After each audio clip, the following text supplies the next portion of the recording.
Bienvenidos. Hoy nos sumergimos en el cosmos de la mano de Stephen Hawking. Vamos a usar su libro El universo en una cáscara de nuez. Un librazo. Sí, la verdad. Exploraremos ideas que, desafían bastante nuestra idea de lo que es real. Totalmente. La pregunta del título ya da que pensar. ¿Cómo va a caber el universo en una cáscara de nuez? Obviamente no literal, ¿eh? Claro, es una metáfora potente. Nuestra misión hoy es, destilar esas ideas clave de la física del siglo XX y de Hawking, claro, sobre el espacio, el tiempo y dónde quedamos nosotros en todo esto. Nos metemos a fondo. Vamos a ello. El libro además es interesante porque no sigue una línea recta desde Breve Historia del Tiempo. ¿Ah, no? No. Hawking lo describe más como un árbol. Hay un tronco común, que son las revoluciones de Einstein, y luego las ramas son temas más actuales, más especulativos a veces. Intenta acercar lo complicado, ¿sabes? Vale, pues empecemos por ese tronco. Einstein. Principios del siglo XX. El hombre, trabajando en una oficina de patentes. Y revoluciona la física. Casi nada. Adiós a la idea de un espacio y tiempo fijos, absolutos. Ese éter que se suponía que llenaba todo. Fuera. Llega la relatividad. Primero, la especial, en 1905. Y nos da dos ideas clave. Bueno, dos postulados. A ver. 1. Las leyes de la física son las mismas para todos los observadores que se mueven libremente. 2. La velocidad de la luz es constante. Para todos. Midan como midan. ¿Y eso tiene consecuencias? Raras. Lo del tiempo. La más gorda al principio. Que el tiempo no es universal. No hay un reloj cósmico único. Tu tiempo y el mío pueden ir a ritmos distintos. Depende de cómo nos movamos. Cuesta creerlo, pero se ha comprobado. Lo de los relojes en los aviones, ¿no? Exacto. Relojes atómicos superprecisos. Uno vuela hacia el este, otro hacia el oeste. Al volver, no marcan lo mismo. Aunque Hawking bromeaba diciendo que la diferencia de tiempo no compensaba la comida del avión. Probablemente no. Pero la comprobación está ahí. ¿Y de la relatividad especial sale también? La fórmula más famosa del mundo. E igual a mc². Eso es. Pero no es solo una fórmula bonita. Es una revelación. ¿En qué sentido? Pues que la masa y la energía son, en el fondo, lo mismo. Intercambiables. La materia es energía superconcentrada. Congelada, por así decirlo. Vale, y eso explica la energía nuclear, claro. Claro. Y también te dice por qué no puedes acelerar nada con masa hasta la velocidad de la luz. ¿Por qué? Porque necesitarías energía infinita. Su masa aumentaría y aumentaría según te acercas a C. Se haría infinita. Imposible. Entendido. Pero Einstein no paró ahí, porque esta relatividad especial tenía un problema con la gravedad de Newton, ¿no? Exacto. La gravedad de Newton era como una fuerza mágica, instantánea, a distancia. No cuadraba con que nada viaja más rápido que la luz, ni siquiera la influencia de la gravedad. Así que, a darle otra vuelta. Otra vuelta de tuerca monumental. La relatividad general, de 1915. Y aquí la idea es, aún más increíble. Venga. La gravedad no es una fuerza que tira de las cosas. Es el resultado de cómo la masa y la energía curvan el tejido del espacio-tiempo. El espacio-tiempo se curva. Sí. Imagina una sábana tensa. Pones una bola de bolos en medio. Se hunde, ¿verdad? Claro. Si ahora lanzas una canica cerca, no irá recta, seguirá la curva que ha hecho la bola grande. No es que la bola la atraiga directamente, es que la sábana, el espacio-tiempo, está deformado. O sea que los planetas orbitan en Sol no porque el Sol tire de ellos, sino porque siguen la curvatura que el Sol crea en el espacio-tiempo. Exactamente. Siguen lo que en ese espacio-tiempo curvo es una trayectoria recta. Nosotros lo vemos como una órbita. Vaya cambio de perspectiva. El espacio y el tiempo ya no son el escenario pasivo donde ocurren las cosas. Son actores, son dinámicos, se ven afectados por lo que hay en ellos. Y esto también se pudo comprobar pronto, ¿no? Sí, en 1919.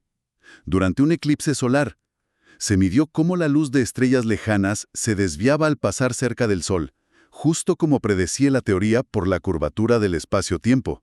Fue la confirmación definitiva. Impresionante. Pero las ecuaciones de Einstein escondían algo más. Pues sí, predecían que el universo en su conjunto no podía estar quieto, estático. O se expandía o se contraía. Pero en esa época la idea general era un universo eterno, inmutable. Claro. Así que a Einstein no le cuadraba. Y para arreglarlo, metió en sus ecuaciones un término extra. La famosa constante cosmológica. Una especie de... Una especie de fuerza repulsiva, una antigravedad intrínseca al espacio, para contrarrestar la atracción y mantener el universo estático. Pero resulta que el universo sí se mueve. Exacto. Pocos años después, en los años 20, Edwin Hubble demostró que las galaxias se alejan unas de otras, el universo se expande. Y Einstein dijo que lo de la constante cosmológica había sido el mayor error de su vida. Así lo llamó, sí, se arrepintió de haberla introducido. Pero aquí viene lo curioso. ¿Qué? Pues que muchas décadas después, a finales de los 90, descubrimos que la expansión del universo no solo ocurre, sino que se está acelerando. ¿Acelerando? Sí, y para explicar esa aceleración, ¿sabes qué hemos tenido que recuperar? No me digas. La constante cosmológica. Algo muy parecido. Hoy lo llamamos energía oscura o energía del vacío, una especie de repulsión inherente al espacio que lo impulsa a expandirse cada vez más rápido. O sea que el mayor error de Einstein, Igual no lo era tanto. pues parece que no. Quizá contenía una verdad muy profunda sobre cómo funciona el cosmos a gran escala. Ironías de la ciencia. Vale, si el universo se expande, eso significa que si miramos hacia atrás en el tiempo, Todo tuvo que estar mucho más junto, mucho más denso, mucho más caliente. y eso nos lleva directos Al Big Bang. La idea de que el universo comenzó hace unos 13.800 millones de años, desde un estado de densidad y temperatura altísimas. Y aquí es donde entra una de las grandes aportaciones de Hawking, ¿no? Junto con Roger Penrose, sí. Ellos, usando las matemáticas de la relatividad general, demostraron que si aplicas la teoría hacia atrás en el tiempo, inevitablemente llegas a un punto donde todo se rompe. Un punto. Una singularidad. Un estado de densidad infinita, curvatura infinita, donde las propias ecuaciones de la relatividad dejan de tener sentido. La física que conocemos se acaba. Y eso implica que el tiempo mismo. Tuvo un comienzo. El tiempo, tal como lo entendemos dentro de la relatividad general, empezó en esa singularidad del Big Bang. Vaya, ¿y esas singularidades solo aparecen al principio? No. La relatividad general también predice que se forman en el centro de los agujeros negros. Ah, claro, cuando una estrella muy masiva muere y colapsa sobre sí misma. Exacto. Se forma una región con una gravedad tan bestial que nada, ni la luz, puede escapar si cruza un límite llamado horizonte de sucesos. Y, en el centro, otra singularidad.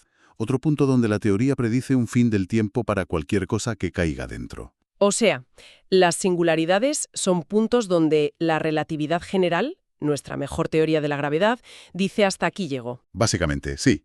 Son un indicativo de que necesitamos algo más, una teoría más profunda. Y aquí es donde entra en escena la otra gran revolución científica del siglo XX. La mecánica cuántica. Claro, porque la relatividad describe lo muy grande, las galaxias, el universo, pero la cuántica se ocupa de lo muy pequeño. Exacto. El mundo de los átomos, los electrones, las partículas elementales. Empezó a principios de siglo con Planck y sus paquetes de energía, los cuanta. Que Einstein usó para explicar el efecto fotoeléctrico, ¿no? Y le dieron el Nobel por eso, no por la relatividad. Curioso, ¿verdad? Pero bueno, la teoría cuántica completa, desarrollada después por gente como Heisenberg, Schrödinger, y Dirac, introdujo algo que chocaba totalmente con la visión clásica y determinista de Einstein. La incertidumbre, el azar. El principio de incertidumbre de Heisenberg es fundamental. Dice que no puedes conocer simultáneamente y con precisión absoluta ciertas parejas de propiedades de una partícula. Por ejemplo, su posición y su velocidad. Cuanto más afinas en una, más borrosa se vuelve la otra. Justo. Introduce un elemento de probabilidad, de aleatoriedad, en la base misma de la realidad. No puedes predecir exactamente qué hará una partícula, solo calcular probabilidades. Y a Einstein esto le parecía inaceptable. Le horrorizaba. De ahí su famosa frase: Dios no juega a los dados con el universo. Él creía que tenía que haber una realidad subyacente más profunda y determinista.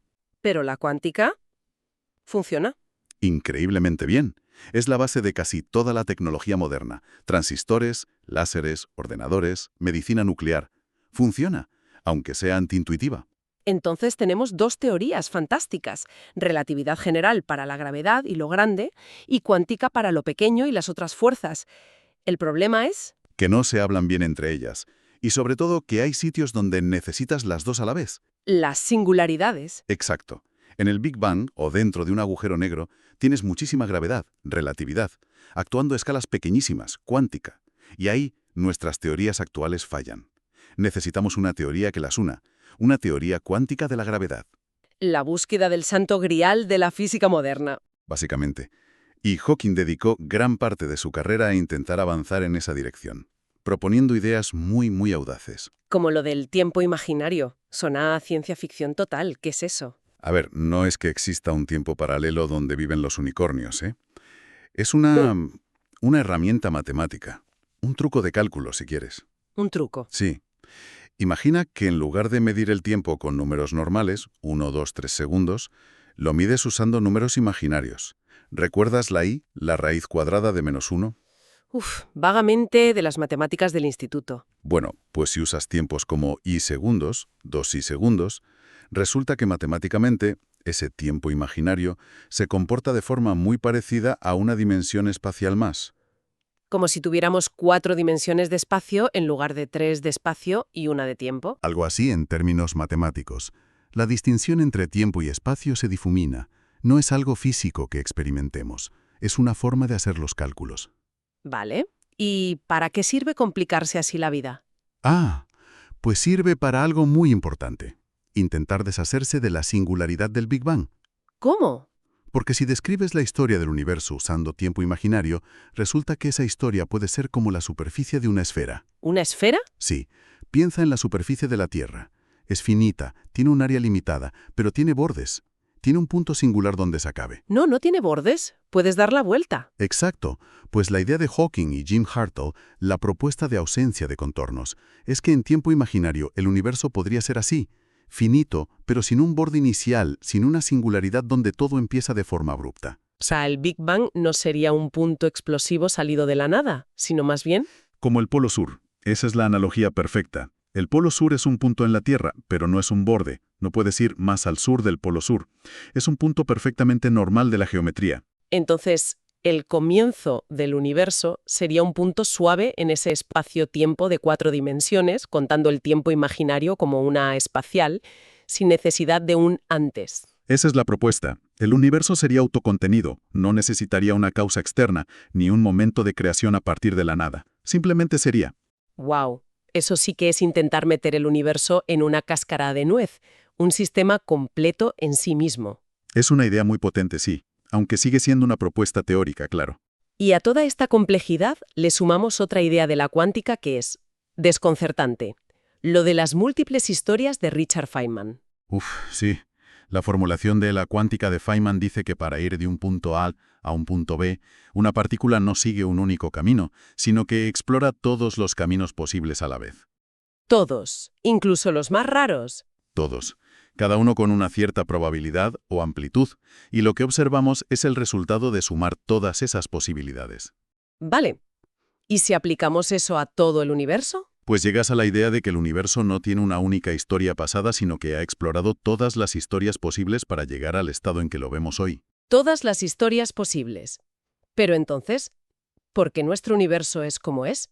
Con estas leyes físicas, estas constantes, si había tantas opciones. Esa es la gran pregunta. Si hay un multiverso de historias o de universos con distintas leyes, ¿por qué nos ha tocado este? Y aquí es donde algunos físicos recurren al principio antrópico. Exacto. Que, en su versión más simple, dice, bueno, es que si el universo fuera muy diferente, con otras leyes, otras dimensiones, simplemente no habríamos surgido nosotros para hacernos la pregunta. O sea, observamos el universo así porque es la única forma en que puede existir vida inteligente como la nuestra para observarlo. Es una especie de filtro observacional. Por ejemplo, lo de las 3 dimensiones espaciales grandes que percibimos. ¿Qué pasa con eso? Pues se argumenta que con solo 2 dimensiones espaciales, la vida compleja, con sistemas digestivos, redes neuronales, etc., sería muy difícil o imposible. Y con más de 3, como 4 o 5, las órbitas estables, planetas alrededor de estrellas o electrones alrededor de átomos, serían imposibles según las leyes de la gravedad y el electromagnetismo que conocemos. Todo se iría al traste o colapsaría. O sea que 3 dimensiones parece ser el número justo para que las cosas funcionen y podamos existir. Podría ser. El principio antrópico es controvertido. A algunos físicos les parece una explicación un poco fácil o tautológica. A otros les parece una consideración necesaria. Da que pensar, desde luego. Nos devuelve a nuestra propia existencia como parte del puzzle cósmico. Sin duda, nos obliga a considerar la relación entre nosotros, los observadores, y el universo observado. Volvamos un momento a los agujeros negros, que eran otra área clave para Hawking. Mencionamos las singularidades dentro, pero él hizo otro descubrimiento fundamental sobre ellos, ¿no? Importantísimo. Descubrió que los agujeros negros no son completamente negros. ¿Cómo que no? Si nada escapa de ellos. Bueno, nada escapa clásicamente, pero Hawking aplicó ideas de la teoría cuántica de campos cerca del horizonte de sucesos. ¿Y qué encontró? Que, debido a efectos cuánticos, la creación y aniquilación constante de pares de partículas virtuales en el vacío, el agujero negro debe emitir radiación, como si estuviera caliente, muy poco caliente, pero no a cero absoluto. Radiación que sale del agujero negro. Sí, la famosa radiación de Hawking. Se produce justo en el borde, en el horizonte, y esta radiación se lleva energía del agujero negro. O sea que el agujero negro pierde masa. Exacto. Muy lentamente para agujeros negros grandes, pero la pierde, lo que significa que los agujeros negros se evaporan, no son eternos. Con el tiempo suficiente, desaparecerían. Se evaporan. Vaya. Pero entonces surge un problema enorme, ¿no? ¿Qué pasa con todo lo que cayó dentro? La materia, la información. Ahí está el meollo. La paradoja de la información del agujero negro. Si el agujero se evapora y desaparece, ¿qué pasa con la información sobre cómo se formó? ¿Qué cayó dentro? ¿Se destruye para siempre? Y eso no puede ser, ¿verdad? ¿La cuántica dice que la información se conserva? En principio sí. La evolución cuántica es unitaria, lo que implica que la información no se pierde. Si se perdiera en los agujeros negros, tendríamos un conflicto fundamental entre la relatividad general y la mecánica cuántica. Es uno de los rompecabezas más grandes de la física teórica. ¿Y hay alguna idea para resolverlo? ¿La información escapa de alguna manera? Hay varias ideas sobre la mesa, muy complejas. Una es el principio holográfico. Holográfico. Sí, la idea de que quizá toda la información sobre lo que hay dentro de una región de espacio, como un agujero negro, está de alguna manera codificada en la superficie que rodea esa región, como si el interior 3D fuera un holograma proyectado desde la frontera 2D. ¿Suena a ciencia ficción otra vez? Totalmente, pero tiene bases matemáticas serias en teoría de cuerdas y gravedad cuántica. Si fuera así, quizá la información no entra realmente dentro del agujero negro de la forma que pensamos, o quizá escapa codificada en la propia radiación de Hawking de una forma muy sutil. O sea que la información no se perdería. Es la esperanza. Otra línea de investigación viene de la teoría M. Espera. Teoría M, ¿qué es eso? Suena misterioso. Es el nombre que se le da a una candidata a ser la teoría del todo, una teoría que unificaría las 5 versiones consistentes de la teoría de supercuerdas y la supergravedad. Es un marco teórico que sugiere que el universo podría tener más dimensiones espaciales de las 3 que vemos. Más dimensiones. ¿Cuántas? La teoría M parece funcionar mejor con 10 u 11 dimensiones espaciotemporales en total, o sea, 9 o 10 dimensiones espaciales más la del tiempo. Pero nosotros solo vemos 3 de espacio. ¿Dónde están las otras?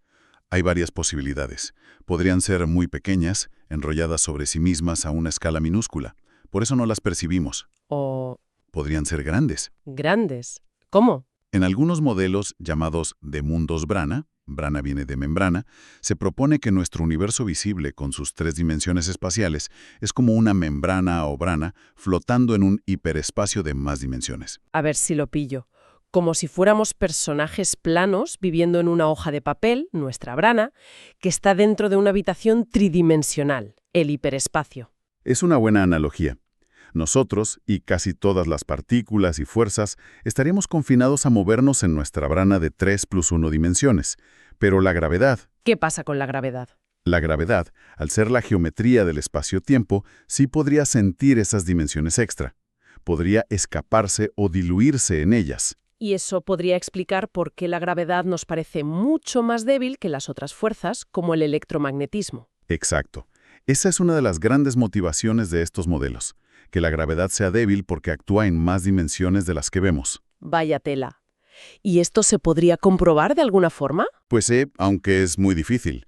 Si las dimensiones extra fueran relativamente grandes, quizás de tamaño submilimétrico, podríamos detectar desviaciones de la ley de la gravedad de Newton a distancias muy cortas. O quizás en los grandes aceleradores de partículas como el LHC, podríamos producir partículas que escapan a esas dimensiones extra, llevándose energía.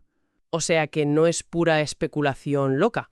Hay formas de intentar buscarlo. Hay formas, sí. Y estos modelos de branas también ofrecen nuevas ideas sobre el origen del universo. Quizás el Big Bang fue el resultado de la colisión de dos de estas membranas en el hiperespacio. Madre mía, cada vez se complica más. Pero es fascinante. Y hablando de cosas raras, ¿qué pasa con los viajes en el tiempo? ¿Lo permite toda esta física? El viaje en el tiempo. A ver, la relatividad general, matemáticamente, permite soluciones que contienen curvas temporales cerradas. Curvas. Sado. Se especula si podrían formarse a través de agujeros de gusano, atajos en el espacio-tiempo, o cerca de objetos exóticos como cuerdas cósmicas infinitas. O sea que en teoría... ¿Podríamos construir un DeLorean? En teoría matemática quizás, pero en la práctica surgen problemas enormes. El más famoso son las paradojas. La del abuelo. Si viajas al pasado y evitas que tus abuelos se conozcan, ¿cómo has podido nacer tú para viajar al pasado? Exacto. Parece que permitiría reescribir la historia de formas contradictorias. Por eso Hawking propuso lo que llamó la conjetura de protección de la cronología. ¿Qué dice? Básicamente sospechaba que las leyes de la física, tal vez incluyendo efectos cuánticos que aún no entendemos bien, conspiran para impedir que se formen o se usen esas curvas temporales cerradas a escala macroscópica. ¿Cómo lo harían? Daría materia exótica, con energía negativa o presión negativa. La física clásica lo prohíbe, pero la cuántica permite fluctuaciones con energía negativa localmente, como en el efecto Casimir. ¿Entonces se podría? El problema es que los cálculos sugieren que justo en la entrada de una posible máquina del tiempo, las fluctuaciones cuánticas se amplificarían enormemente, creando una densidad de energía infinita que destruiría la propia máquina o a cualquiera que intentara usarla. Vaya. O sea que el universo se protege a sí mismo de las paradojas. Parece que sí. La probabilidad de que se formen espacio-tiempos que permitan viajar al pasado parece ser cero o casi cero según los cálculos que incorporan la suma sobre historias de Feynman. Así que probablemente nada de DeLoreans. Una pena para los fans de la ciencia ficción. Bueno, y mirando hacia el futuro más lejano, no el de los viajes en el tiempo, sino el de la humanidad. Hawking también tenía ideas interesantes, ¿no? Criticaba un poco la visión estática de algunas series. Sí, mencionaba Star Trek, por ejemplo. Decía que allí la humanidad parece haber alcanzado un nivel estable, casi sin cambios durante siglos. Y él argumentaba que eso no encaja con la tendencia histórica. ¿Qué tendencia? La de una complejidad creciente y acelerada. Sobre todo la complejidad basada en la información transmitida externamente, lenguaje, escritura, imprenta, ordenadores, que evoluciona muchísimo más rápido que la complejidad biológica basada en el ADN. Claro, la evolución genética es lentísima comparada con el avance tecnológico. Exacto. Y él veía que esa tendencia continuaba. La ley de Moore en los ordenadores, que doblan su capacidad cada poco tiempo. La posibilidad de la ingeniería genética para modificar nuestro propio ADN. El desarrollo de la inteligencia artificial.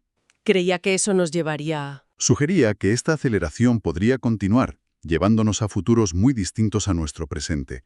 Quizás con inteligencias artificiales que superen a la humana o con humanos modificados genéticamente. No un estado fijo, sino un cambio continuo y cada vez más rápido. Un futuro de complejidad creciente, no de estancamiento. Esa parecía su visión, aunque también era consciente de los posibles límites físicos, la velocidad de la luz, el tamaño del cerebro y, sobre todo, de los riesgos existenciales que conllevan estas tecnologías tan potentes. Entendido. Bueno, hemos hecho un viaje increíble, ¿eh? Desde Einstein curvando el espacio-tiempo... Pasando por la cuántica y su incertidumbre, los agujeros negros que no son tan negros y se evaporan.